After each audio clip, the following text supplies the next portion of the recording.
the best academy. Hi friends, welcome to Harish academy.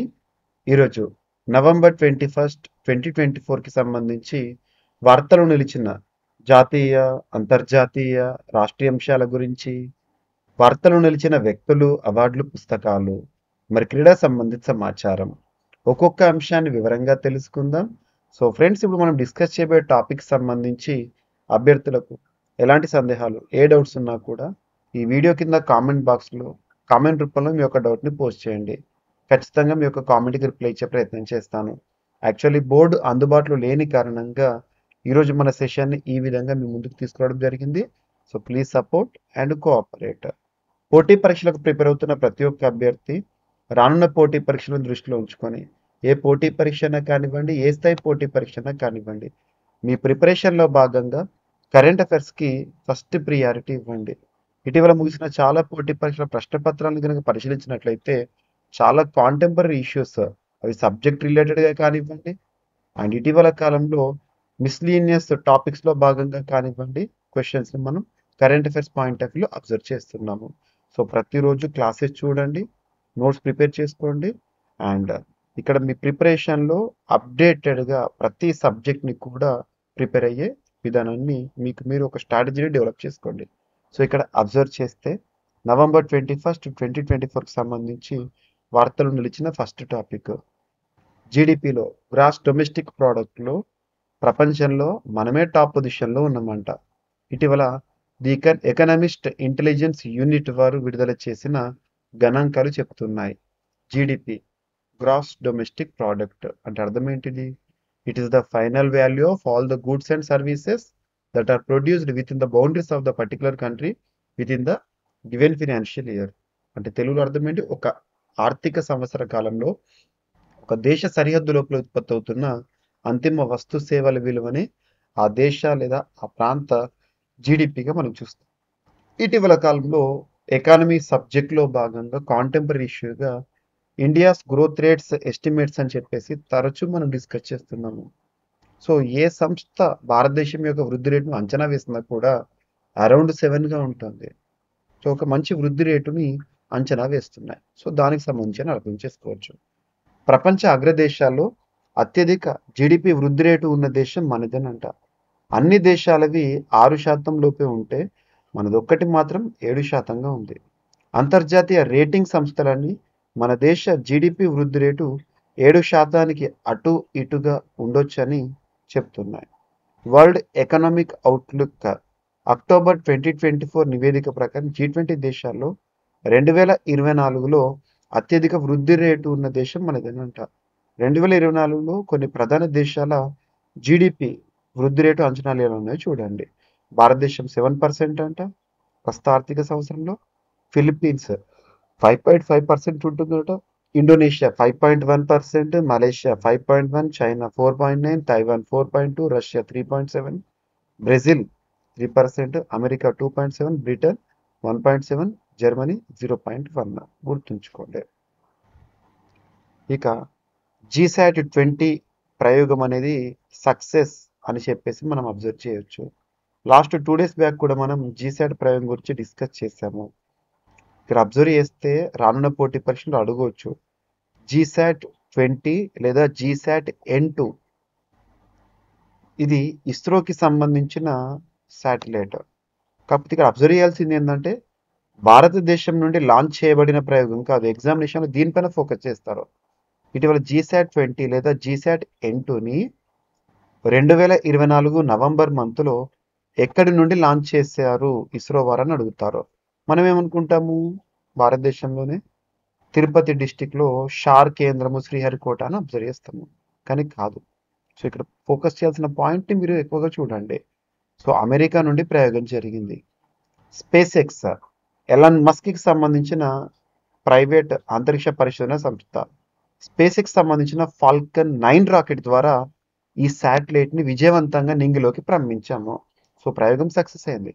మరెందుకు భారతదేశం నుండి కాక అక్కడ నుండి పంపించామంటే దీని యొక్క వెయిట్ అనేది, ఈ శాటిలైట్ జీసాట్ యొక్క బరువు అనేది 4700 కిలోలు ఉంటాయి. మరి అంతగా బరువు ఉన్న దాన్ని మోసుకెళ్ళాలంటే సామర్థ్యం కావాలి. సో ఇక్కడ మనము MK3 కానివ్వండి, వీటి వల్ల పాసిబుల్ కాదు. కాబట్టి ఇస్రో ఏం చేసింది, స్పేస్ ఎక్స్ ద్వారా దీన్ని నింగిలోకి పంపడం జరిగింది. ముఖ్యంగా ఉద్దేశం ఏంటంటే మారుమూల ప్రాంతాల్లో కూడా హై స్పీడ్ ఇంటర్నెట్ కనెక్షన్ని అందించడం దీని యొక్క ఉద్దేశము. ఉదాహరణకి అండమాన్ నికోబార్ కానివ్వండి, లక్షద్వీప్స్ కానివ్వండి, సో రిమోట్ ఏరియాలో కూడా హై స్పీడ్ ఇంటర్నెట్ అనేది దీని ద్వారా మనకు పాసిబుల్ అవుతుందంట. దేశంలో ఇంటర్నెట్ బ్రాడ్బ్యాండ్ సేవలను విస్తృతం చేయడానికి ఉద్దేశించబడింది. ఓకేనా, గుర్తుపెట్టుకోండి. Falcon 9 rocket. అండ్ ఇక్కడ ఫోకస్ చేయాల్సిన పాయింట్స్ ఏవైతే ఉన్నాయో ఓరల్గా చెప్పాను, గుర్తుపెట్టుకోండి, ఎనఫ్. ఇక టైఫూన్ మాన్యీ అనేది ఇటీవల వార్తల్లోకి వచ్చింది. సో ఇటీవల వార్తలు నిలిచిన సైక్లోన్స్, తుఫానులు, వార్తలు ఇచ్చిన తుఫాన్ల పైన ప్రత్యేకంగా చూడండి. మీకు చాలా తుఫాన్ల గురించి చెప్పాను. అండ్ తుఫాన్లు అవి సంభవించే ప్రాంతం ఆధారం కూడా వివిధ పేర్లతో పిలుస్తామని చెప్పేసి మనం అబ్జర్వ్ చేస్తూ ఉంటాము. మన భారతదేశం, ముఖ్యంగా ఇండియన్ ఓషన్, ఈ ప్రాంతంలో సంభవించే తుఫాన్లను సైక్లోన్స్ అంటాము. ఆస్ట్రేలియా పరిసర ప్రాంతాల్లో అయితే విలీస్ అంటాము. అండ్ నెక్స్ట్ వచ్చేసి అమెరికా ఆ చుట్టుపక్కల ప్రాంతాల్లో అబ్జర్వ్ చేస్తే మనము హరికేన్స్ అంటాము. చైనా ఈ ప్రాంతంలో, సౌత్ చైనా ఈ ప్రాంతంలో సంభవించే వాటిని టైఫూన్స్ గాను మనం పిలుస్తూ ఉంటాము. చాలా తుఫాన్ల గురించి మనం డిస్కస్ చేస్తాం. భారతదేశాన్ని ప్రభావితానికి గుర్తు చేసిన ధనా కానివ్వండి, అండ్ ఇటీవల కాలంలో వార్తలు ఇచ్చిన యాగి కానివ్వండి, చైనాకి సంబంధించి బెబింకా కానివ్వండి, ఆస్కార్ క్యూబా పైన కానివ్వండి, హెలెనా మిల్టన్ అమెరికా పైన కానివ్వండి, వీటన్నిటి గురించి కూడా మనం డిస్కస్ చేసాము.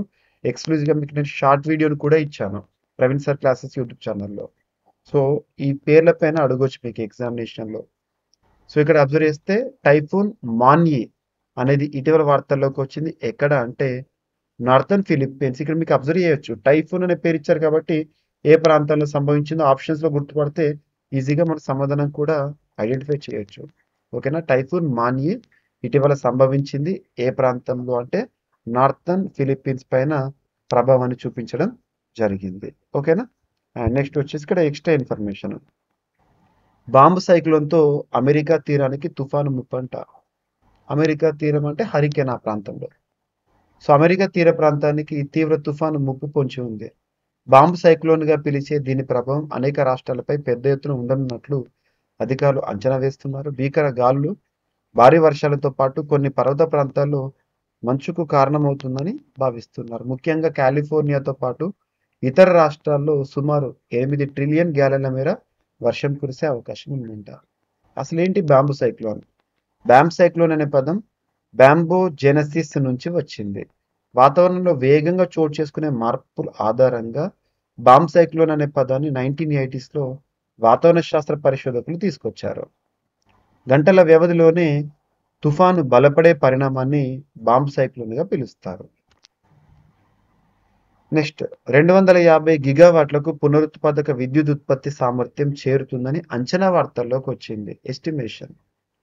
The dependency on renewable energy is increasing nowadays. ప్రపంచమంతా కూడా పునరుత్పాదక శక్తి వనరులపైనే ఆధారపడుతోంది. వాటి వైపు ఇన్నోవేషన్ చూస్తున్నాం. సో ఇక్కడ ఇక్రా అనే సంస్థ 2026 నాటికి భారతదేశంలో 250 గిగావాట్ల పునరుత్పాదక విద్యుత్ ఉత్పత్తిని చేరుస్తామంట. సో ఇక్కడ దేశీయంగా పునరుత్పాదక విద్యుత్ ఉత్పత్తి స్థాపిత సామర్థ్యాలు అంటే ఎస్టాబ్లిష్డ్ 2026 నాటికి 250 గిగావాట్ల స్థాయికి చేరవచ్చని అంచనా వేస్తున్నట్లు రేటింగ్ ఏజెన్సీ ఇక్రా వెల్లడించింది. Roof top solar segment, commercial, industrial సెగ్మెంట్లు ఇందుకు గణనీయంగా దోహదపడగలని పేర్కొన్నారు.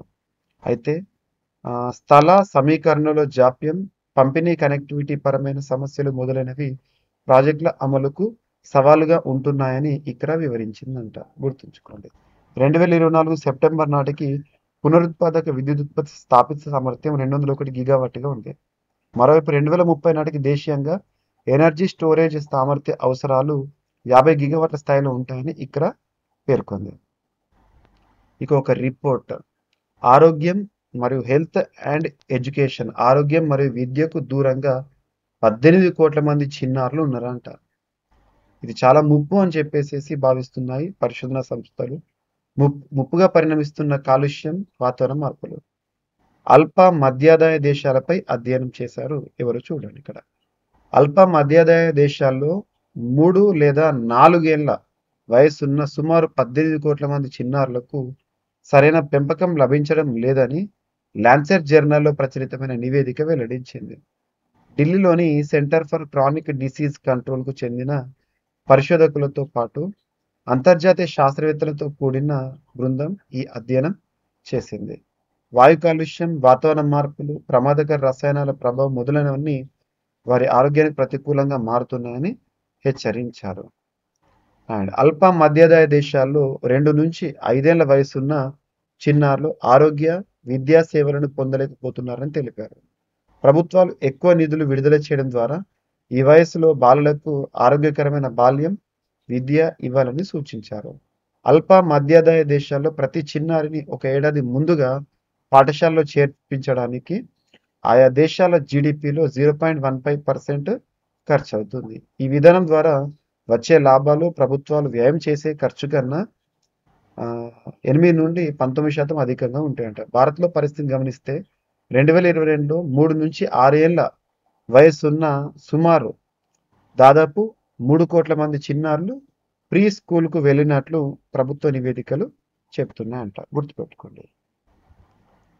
ఇక ఇటీవల కాలంలో భారతదేశానికి తిరిగి వస్తున్న యాంటిక్వీస్ ఏవైతే ఉంటాయో, మన పురాతన సంపద వివిధ దేశాల నుండి వాటి చూస్తున్నాం. ఇటీవల ఆస్ట్రేలియా నుండి రావడం చూస్తాం, ఇక్కడ అమెరికా నుండి. So US returns 10 million worth of looted antiquities to India. భారతదేశానికి తిరిగి వచ్చిన చారిత్రాత్మక సంపద ఏ దేశం నుండి అంట? అమెరికా నుండి. సో ఇక్కడ అబ్జర్వ్ చేస్తే దాదాపు 10 మిలియన్ వర్త్ అంట. దాదాపు 1400 లూటెడ్ యాంటిఫాక్ట్స్ ఏవైతే ఉంటాయో ఒకప్పుడు చరిత్రలో అక్కడికి వెళ్ళిపోయినాయి, వాటిని తీసుకురావడం జరిగింది. గుర్తుపెట్టుకోండి. ఓకేనా? వాతావరణ న్యాయం ఆధారంగా నిధులు, ఉద్గారాల తగ్గింపులో అగ్రరాజ్యాలు చొరవ చూపాలని COP29 ఎక్కడ? అజర్బైజాన్లోని బాకు వేదికగా జరుగుతుంది నవంబర్ 11 నుండి 22 వరకు.